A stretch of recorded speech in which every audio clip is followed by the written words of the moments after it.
5 seconds to go.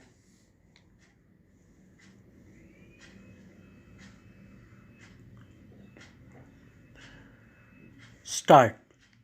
There are few of us who do not find pleasure in the knowledge that we hold in our hands a new book and that we have before us the necessary hour of rest and peace in which to read it. As we open the book, what do we hope to find in its pages? Are we hoping to increase our knowledge of some particular subject? Are we expecting to find beauty in the language of the book and in the writer's expression of his thoughts?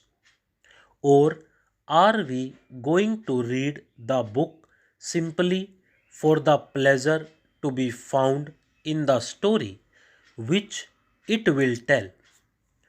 Some of us will hope to find one thing and others will hope to find a different thing.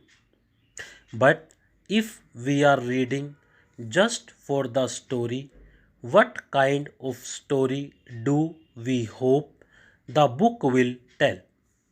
What do we wish the book to give us? Do we want the story to put before us a picture of life as it is, showing us its dangers as well as its comforts, its troubles as well as its happiness?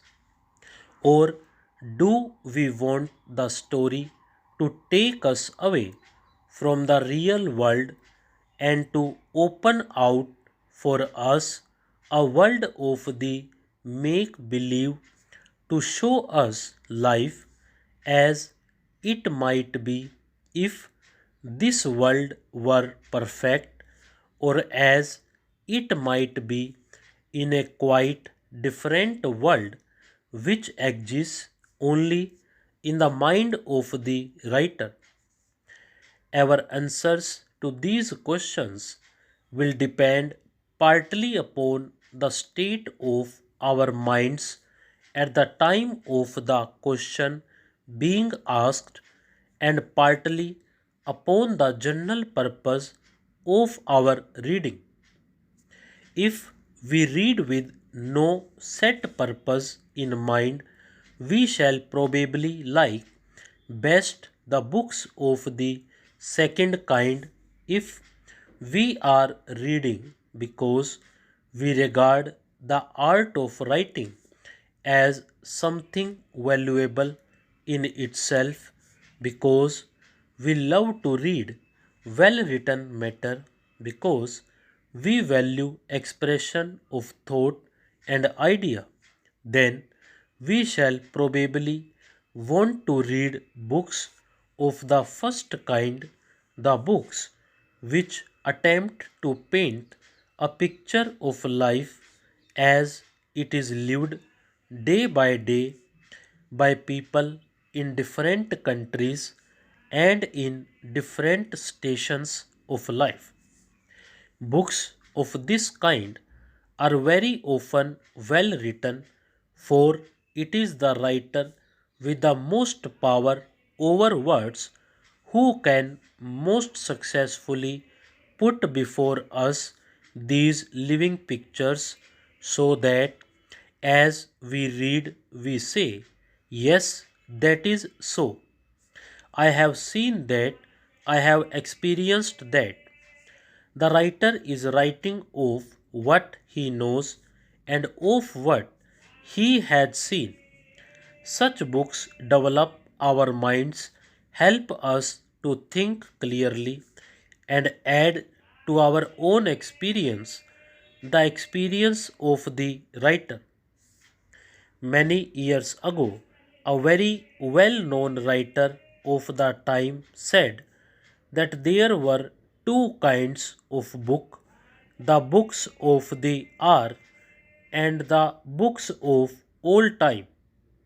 The difference, he continued, was not one of quality only. It was not merely that the good book would last while the bad book would not. It was a difference of kind, for there were good books for the hour and good books for all time, bad books for the hour and bad books for all time.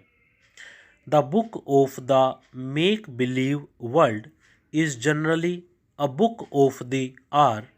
It gives us pleasure while we read, but once it has been read, it is not long remembered. Whether it is a good or a bad book depends upon the quality of the mind of the writer and whether or not he had something of value to say. On the other hand, we may keep in our minds forever the memory of a book which shows us the real world, but this is only possible if, again, the writer has had something of value to say and has expressed his thoughts in a language which in itself gives us pleasure. The reading public grows yearly and the number of books issued grows yearly. Which of last year's books will still be read in the years to come?